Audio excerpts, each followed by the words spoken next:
Hey, it's Craig. I just wanted to let you know that you can listen to Canadian History X early and ad-free on Amazon Music, included with Prime. Greetings and welcome to another episode of Canadian History X. If you'd like to support the podcast, you can for as little as $3 a month. Just go to patreon.com/CanadaEHX. You can also donate to the podcast by going to CanadaEHX.com and clicking Donate. Don't forget, I have two other podcasts out there, Pucks and Cups, every single Tuesday, and From John to Justin, which releases every single Friday. I do all these podcasts full-time, the writing, the research, everything. So every dollar you give helps keep it all going, and I truly do appreciate it, and I'll thank you on the air and throughout my social media. If you like, you can email me at craig@CanadaEHX.com. If you like, you can find me on Twitter. My handle is Craig Baird, CraigBaird, and I'm on Instagram and TikTok at Bairdo37. You can also find me on YouTube, where I put up weekly YouTube videos. Just go to youtube.com/c/CanadianHistoryX, EHX, don't forget. And you can visit my website, where I have nearly 700 articles and transcripts all about Canadian history. Just go to CanadaEHX.com. Today we're looking at the Kootenai community of Trail in British Columbia. And for me, this is a special one, because I used to work in Trail and I lived in nearby Rossland. And I can say without a doubt, it was the best place I ever lived and worked. And I truly do miss it. And so working on this episode made me happy, but also sad, because I do miss the community. So let's look at the amazing history of Trail, British Columbia. Long before there were ever Europeans in the area of Trail, the land was occupied by the Salish people, who would travel through the area looking for game and harvesting the many berries that grew around the area. The Columbia River was also a vital resource for the indigenous, providing them with food as well as fresh water and a quick way to move through the landscape. The Salish relied on wild game and fish in the area, and their language and customs were similar to the indigenous of the Pacific Northwest rather than the Okanagan to the north. In fact, it was through the Columbia River that the first Europeans would come through the area, making contact with the local indigenous. David Thompson came through the area in the early 19th century during his quest to travel along the entire Columbia River and reach the Pacific before the Americans so he could establish a Northwest Company post. Things remained quiet for quite a long time, but if not for a trail that went through the area, it is likely that Trail may never have existed. The Dewdney Trail was constructed as a trade route with the interior of British Columbia, with its second section being built through the Trail area, and it was also this trail that would spawn Rossland and, in turn, Trail. It was in 1890 when gold copper ore was discovered on the face of Red Mountain, 10 kilometers west of future Trail, by Joe Morris and Joe Bourgeois. Their gold claims straddled the Dewdney Trail that ran through the area, as they had noticed promising ground on the mountain across the valley as they journeyed through. These two men would stake claims on Red Mountain in July of 1890, which gave rise to Rossland as a mining center for North America. The two men had laid down 5 claims, and they kept 4 claims for themselves, but gave the 5th claim to a man named Eugene Sawyer Topping if he paid the recording fee for all 5 claims. Topping agreed, having come to the area 2 years earlier to find his fortune in mining. In June of 1892, Topping would preempt 343 acres of flat land at the mouth of the Trail Creek, and he had a town site surveyed. Topping and his partners then built a 2-story log cabin to offer accommodations to those people traveling from the river to Rossland. And as interest in Rossland grew, the popularity of this stopping house increased, and by 1895, Trail was ready to become a major community in the Kootenays. I don't think I need to tell you where the name Trail came from, considering it was on the Dewdney Trail. At the time, ore from Rossland was taken to Trail Creek Landing, as Trail was called at the time, and sent along the river to the United States. Before long, many began to wonder why Trail didn't have a smelter of its own. Topping must have agreed because he would offer 40 acres of bench land above the town site and a 1/3 interest in the town site for Augustus Hines, a mining promoter, to build a smelter. Hines agreed, and in late 1895, construction began on the new smelter. This structure would change Trail forever. No other building or business would have as large of an impact on the community as it would. Throughout this episode, you will see the many ways this smelter helped to shape Trail to what it is today. The Nanaimo Daily News would report on September 16, 1895, quote, F. Augustus Hines will have a controlling interest in the Trail Creek smelter, which will handle 100 tons of ore per day.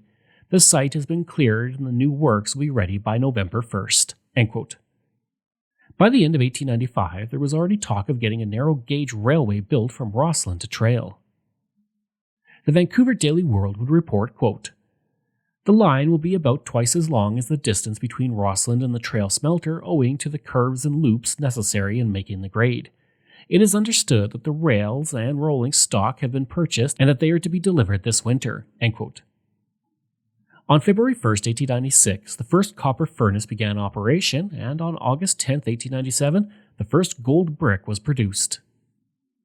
The mining and ore heritage of Trail is celebrated every Mother's Day weekend with the annual Silver City Days. The multi-day event includes music, a midway, a parade, and much more. If you're going to visit Trail, going during Silver City Days is a great way to experience the community, and I can say that from experience, it's a great time. The railroad would arrive around this time as well.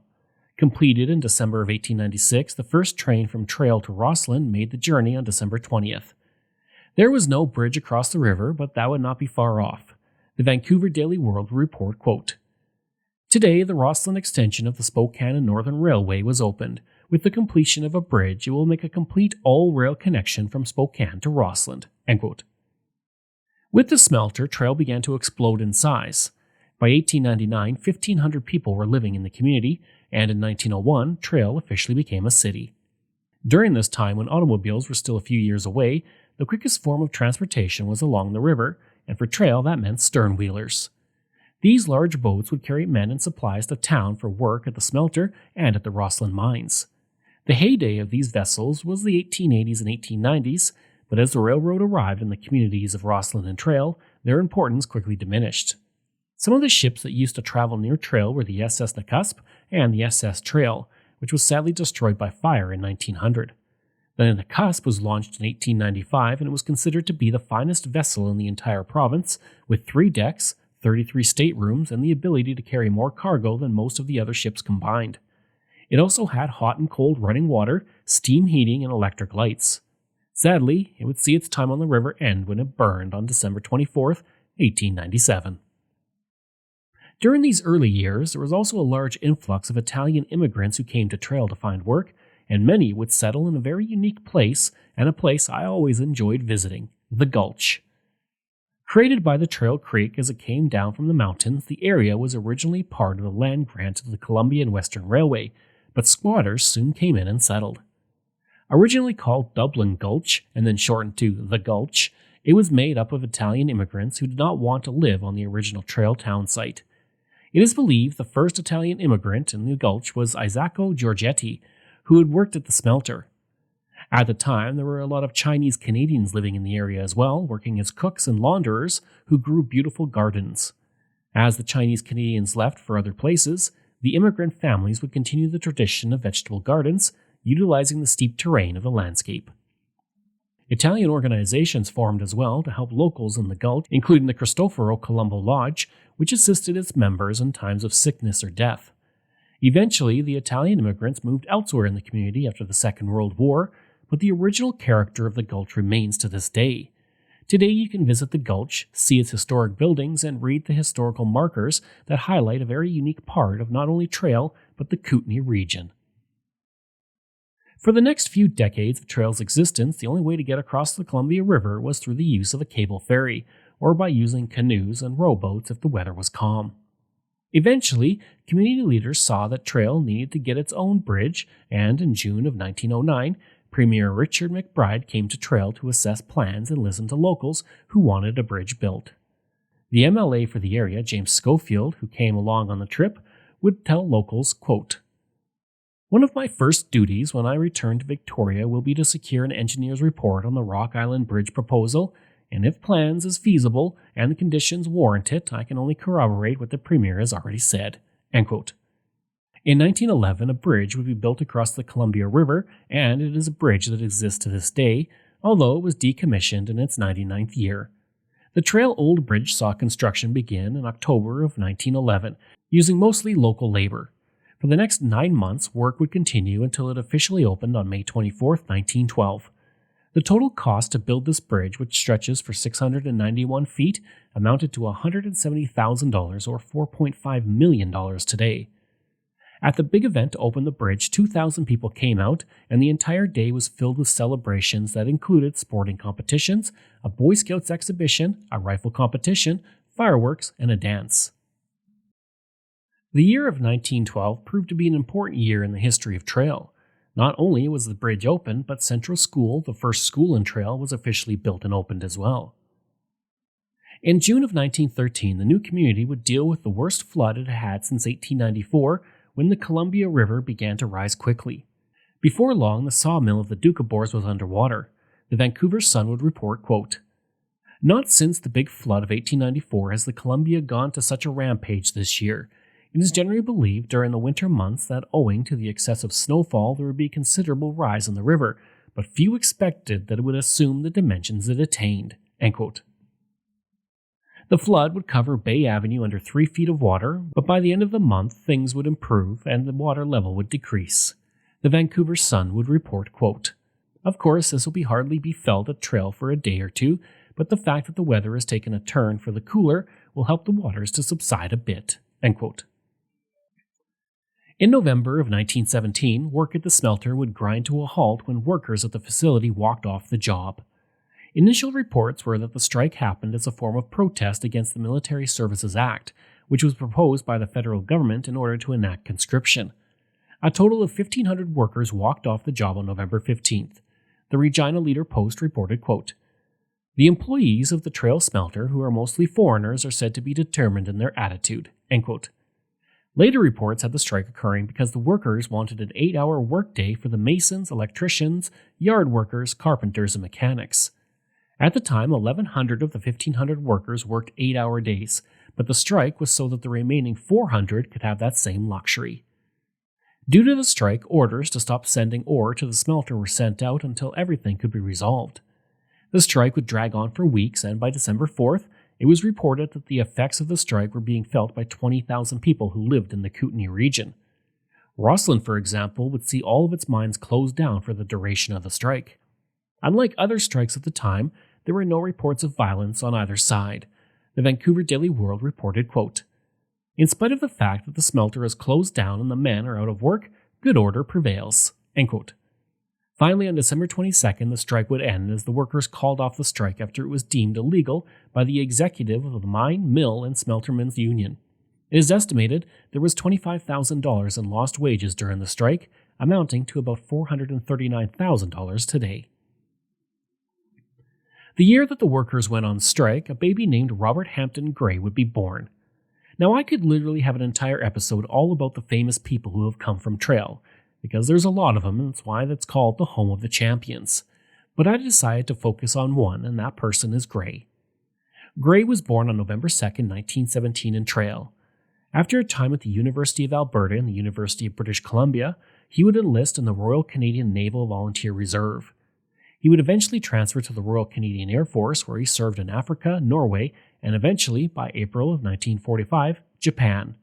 It was in Japan that he joined the British Pacific Fleet that was involved in the invasion of Okinawa. On July 18, 1945, Gray was leading a strafing mission against the airfields around Tokyo. A few days later, on July 24th, he led another flight to the inland sea, where he damaged an airbase, a merchant ship, and damaged 2 seaplane bases. He would earn the Distinguished Service Cross for his actions. Then, on August 9, 1945, the same day that the second atomic bomb was dropped on Japan, Gray was leading an attack on Japanese naval vessels, where he sank the Amakusa before his plane crashed into the water. For his actions, he was awarded the Victoria Cross. His medal citation states, quote, "For great valor in leading an attack on a Japanese destroyer, in the face of fire from shore batteries and heavy concentration of fire from 5 warships, Lieutenant Gray pressed home his attack, flying very low in order to ensure success, and although he was hit and his aircraft was in flames, he obtained at least 1 direct hit, sinking the destroyer." End quote. Unfortunately, Gray would lose his life in the attack, becoming one of the last Canadians to die in the Second World War. He was also the second last Canadian to ever be awarded the Victoria Cross. A memorial to Gray was erected at Onagawa Bay in 1989, the only memorial dedicated to a foreign soldier on Japanese soil. A mountain is also named for him in British Columbia. As trail grew and traffic increased with the new automobile becoming more popular, there was a need for a silent police officer to stand on corners to ensure drivers didn't break the law. That problem would be solved in 1922 when beer barrels were utilized. The Vancouver province reports, quote, "Painted red and filled with stones, these barrels are in positions on the intersections and there you are." End quote. I don't really know how the barrels would have prevented you from speeding and things like that, but it's an interesting story, so I thought I would put it in. In 1926, a team that would make trail world famous was created. The Trail Smoke Eaters began to play that year, becoming one of the best teams in Canadian history. The team came about through a desire to create an Allen Cup contender, something the organizers of the Smoke Eaters would achieve. The Trail Smoke Eaters are a legendary team for many reasons, and that is why I won't go into a lot of detail about them here. Instead, I will be doing an entire episode on my hockey podcast, Pucks and Cups, on January 11th, all about the Smoke Eaters and their early history, so be sure to check it out. As for that name, well, there are a few stories of where it came from. One says that a trail player had a penalty called against him and items were thrown on the ice by fans, including a lit corncob pipe. He picked it up and puffed away on the pipe, hence Smoke Eaters. Another story states that the name dates to as early as 1901 and comes from the smelter's emissions. Personally, I like the pipe smoking one because it makes a great story, and I like to think that is where it came from, but we'll go into more detail about it on my Pucks and Cups episode about the team. With a goal of the Allen Cup set, the Smoke Eaters got to work, and by 1927 they won the league and provincial title, but they would lose in the final of the 1927 Western Canada Allen Cup playoffs. The team was just getting started though. They would win 7 consecutive Savage Cups as the best senior ice hockey champion in British Columbia.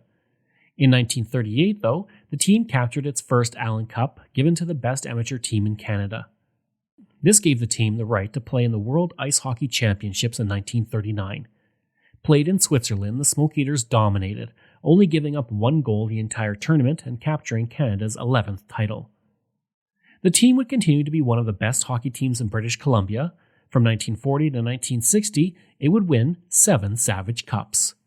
In 1961, the team once again proved that it was the best in the world when the team played again in Switzerland and captured Canada's 19th international title in hockey, but the last one for 33 years. Canada again dominated with the Smoke Eaters lineup finishing at the top of the standings and claiming gold, with Seth Martin of the Smoke Eaters being named the best goaltender of the tournament. The team would then win its second Allen Cup in 1962, proving itself to be a legendary team in the history of hockey. That wouldn't be the end of glory for the Smoke Eaters. The team would win the Savage Cup in 1962, 1979, and 2004. In all, the team has won 18 Savage Cups, more than any other team in the province's history. In 1928, during a tour of Canada, the Governor-General Viscount Wellington would come to Trail for a special visit on May 9th, and while in the community he would lay down the cornerstone of the new City Hall building for the community. In 1933, Hugh Robertson would donate a slice of land called Sandy Island to the city of Trail, and from that donation, one of the best parks in the Kootenay region would form under a new name, Gyro Park. The year before the donation, on October 12, 1932, the Trail Gyro Club was formed with 12 members, and that organization and its members would clean up Gyro Park and put in many of the changes that would come over the decades, and that is how Sandy Island became Gyro Park. In 1968, the Columbia River Dam stopped the water flowing as strong as it once had, allowing more of the park to be accessible to residents as an added bonus. I spent many days in that park, and I can say it's a beautiful place to visit. During the Second World War, Trail would become part of a historic and highly secretive project that would fundamentally change the world. It was the Manhattan Project, and Trail can lay claim to being part of it. It was during the war that Cominco agreed to produce heavy water for the United States, which it would use for its research and the project that would develop the atomic bombs. The project was given the codename of P9 Project. Cominco had actually been producing heavy water in Trail since 1934, and the National Defense Research Committee would offer a contract to produce 2,000 pounds of heavy water. Cominco was also offered $20,000 for plant modifications. And while the project was going to be on Canadian soil, the Canadian government did not even learn about it until August of 1942, after the contract had been signed at the beginning of the month. The total construction cost for the project was $2.8 million for modifications to the plant, the new exchange tower, and for the purchase of some land. In June of 1943, 15 pounds of heavy water was produced, and this was increased to 326 pounds by January 1944 and 1,055 pounds by January 1945. Even after the war, Trail's smelter would continue to produce heavy water until 1956. In March of 1948, the eyes of the curling world fell on Trail when a rink from Trail made history. That year, the Brier was being held in Calgary, and the Theo Frenchy D'Amour rink would represent British Columbia at the championship event. The D'Amour rink, consisting of Frenchy, Fred Wendell, Bob McGee, and Jim Mark, would cruise to victory, winning 8 games and losing only once, but the title match was not without drama. It took an extra N for the Trail rink to defeat the rink from Quebec City, allowing D'Amour and his team to claim the title. This was the first time that any rink from British Columbia won the title, and it would be the last time until 1964. In order to win against Quebec, D'Amour had to come through on his last shot, which he did, setting the rock right where it needed to be in order to claim the Brier. The D'Amour rink also won in front of a record crowd for the time for the Brier. That was not the only success for D'Amour and his rink, though. They would win the BC Championship in 1947 and 1948 as well, and in 1980 the entire team was inducted into the British Columbia Sports Hall of Fame. The same year that Frenchy was bringing curling glory to the community, Trail would be hit by arguably one of the worst floods for the century for the community. When the flood hit its peak, it was 14 meters high and houses and garages were swept away. At one point, the water was rising upwards of 60 centimeters per day, and thousands of people came out to fill sandbags, hand out meals, and help any way they could as the flood endangered the entire community. The flood was widespread throughout southern British Columbia, with the Fraser River breaking through several dikes near Vancouver. In Trail, one woman found 4 feet of water in her basement, and she was forced to move all of her furniture into the gymnasium of Central School, along with many others, to protect what they owned. Over 100 people were pushed from their homes in the disaster, and in all, the flood lasted 2 weeks as the community held its breath. The flood was so bad that cities across British Columbia and the Pacific Northwest raised funds to help, including Nelson, which raised $705 through a July hockey game played to raise money between Nelson and Trail. The Spokane Rotary Club would also give $252 to help the community. While there would be more floods into the 1960s, thanks to various flood structures and control programs, the flooding of Trail to this degree is a thing of the past. 1 year after the Trail rink shocked the curling world, Cominco Arena would open. I've lived in a lot of communities in Western Canada, and I've been in a lot of arenas, and I can say without a doubt that the Cominco Arena is the best of the bunch and better than some of the WHL arenas I've visited. This 2,537-seat arena was built in 1949 thanks to community donations and money from the Consolidated Mining and Smelting Company of Canada. The facility would feature wooden benches at the time and was built completely by tradesmen who volunteered their time. Today, it is home to the Trail Smoke Eaters of the BCHL, and it is a beautiful place to watch a hockey game. It also holds a special place for me, as it is where I not only got to touch the Stanley Cup, but I also interviewed Walter Gretzky there. The arena cost $600,000 at the time and opened on December 1, 1949. Due to its wooden benches, it could seat 4,500 people, and it featured not only a hockey rink, but a curling sheet, an auditorium, a gymnasium, a bowling alley, a library, and a practice ice sheet. And at the time, it was an arena that came close to rivaling some of the NHL arenas. The opening was no small affair, with a packed house enjoying music from the Legion and Maple Leaf bands, several dignitaries, and even some lifetime seats awarded to a lucky few. A 1949 sedan was also given away to one of the attendees who had the lucky ticket. In April of 1969, one of the worst floods in Trail's history would strike, and while thankfully no lives were lost, sections of the city were under 5 feet of water. The flooding was blamed on heavy rainfall and rocks and debris that had blocked culverts. Throughout the night of April 23, 1969, crews worked to clear the culvert and protect structures in the flooded area. Unfortunately, in a 12-square block area, 75% of the structures, including businesses, were underwater, leaving 240 families homeless.